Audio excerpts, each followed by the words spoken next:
L'idée selon laquelle la France est le grenier du monde est d'autant plus vraie pour les arts du Moyen-Âge, arts rares. La position géographique de la France lui a permis de profiter des influences artistiques de ses voisins européens. La France compte donc aujourd'hui la plus importante collection de haute époque.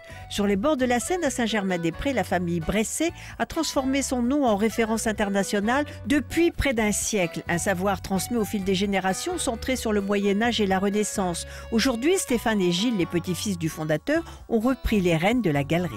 L'histoire est assez classique. J'ai fait une formation d'histoire de l'art. Je me suis orienté vers des secteurs de la publicité et la communication.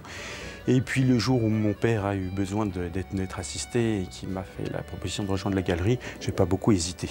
J'ai été élevé au milieu des objets du Moyen-Âge et finalement c'est la passion familiale qui a pris le dessus. Délaissée depuis quelques années pour son aspect trop religieux, la haute époque bénéficie aujourd'hui d'un regain d'intérêt.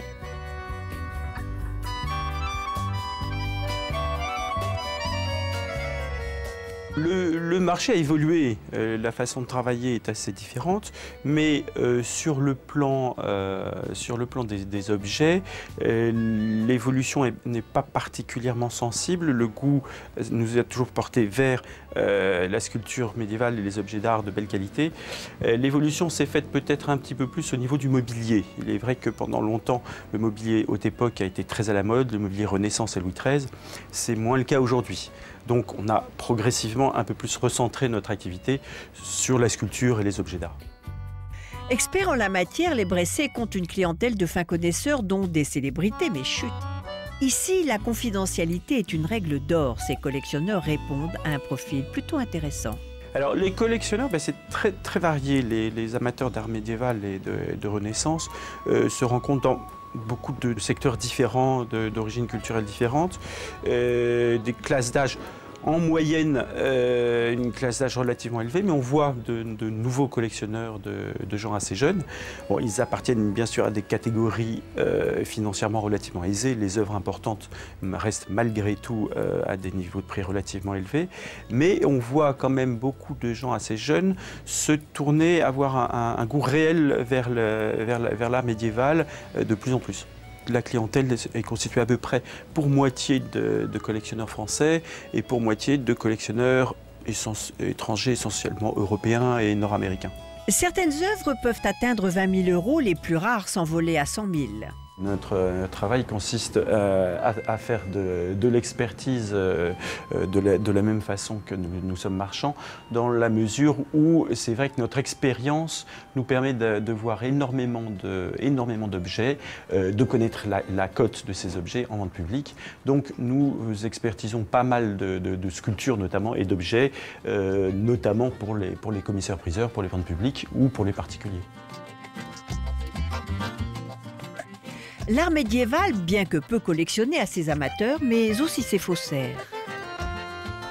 La difficulté de l'expertise en matière de sculpture médiévale consiste principalement à distinguer les copies ou les sculptures de style qui ont été faites dans le courant du XIXe siècle.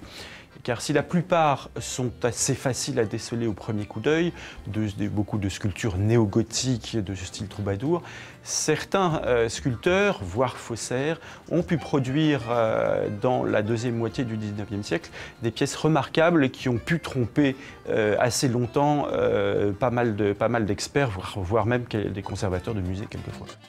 Les analyses techniques permettent généralement d'écarter une œuvre, c'est-à-dire de déterminer qu'elle contient des éléments ou qu'elle a été sculptée dans un matériau trop moderne pour le Moyen-Âge, mais elle n'apporte jamais la preuve inverse, qui est la preuve de l'authenticité. Donc les aspects subjectifs de l'analyse stylistique sont quand même primordiaux en expertise. Des objets rares en circulation, des perles de l'histoire que seuls les passionnés apprécieront à leur juste valeur. Pour ne pas confondre art roman ou gothique tardif, mieux vaut se fier à un antiquaire qui a fait de cette spécialité sa passion.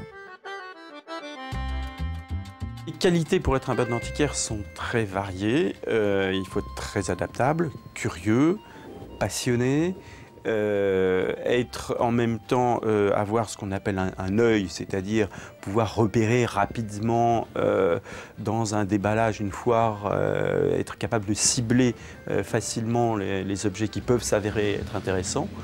Il faut avoir une certaine ténacité et c'est surtout, je pense, être capable de communiquer sa passion pour les objets aux autres et aux clients en particulier. On peut compter sur ces antiquaires pour que ces promenades dans le temps deviennent des moments privilégiés qui nous font oublier les manuels scolaires et surtout renouer avec notre histoire la touche de glamour en plus.